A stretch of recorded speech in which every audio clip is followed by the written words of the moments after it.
It's the education debate that just won't go away. Amazing. Both government and examining boards have found themselves under fire this week when it was announced that in this year's A-levels, everyone got an A. So what did you get? 14 A's. And you? Ah. Well, it's been a wonderful year, and it's great to see the students letting their hair down and taking some well-earned recreational time. And what do you say to the claim that the exams have got easier? Which is up? Which is up? Why can't people accept the simple fact that every year for the last 30, teenagers have grown empirically cleverer by between 3 and 7% without a single dip ever? But of course, with so many successful students, the pressure on university places is greater than ever.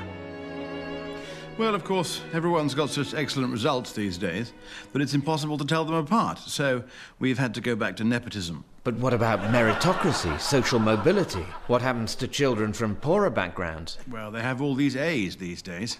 But then so do the posh kids. And the posh kids are expected to go to university, so we feel the kindest thing is to let them. Strong words there from the Regis Professor of Philosophy and GCSE Textiles. Education Minister, what's your response?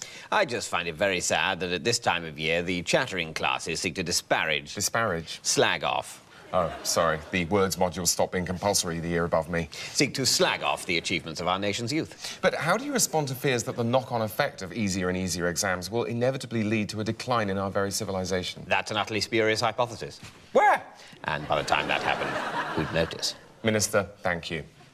Well, coming up next on BBC Two, something of a treat for culture vultures, Leslie Garrett and Dr. David Starkey introduce footage of kittens falling over. Good night. Toilets upstairs, coffee machine in the stairwell. Be careful, though. It doesn't take £2 coins and the espresso tastes like boiled shoes. Right, everyone, listen up. This is Detective Constable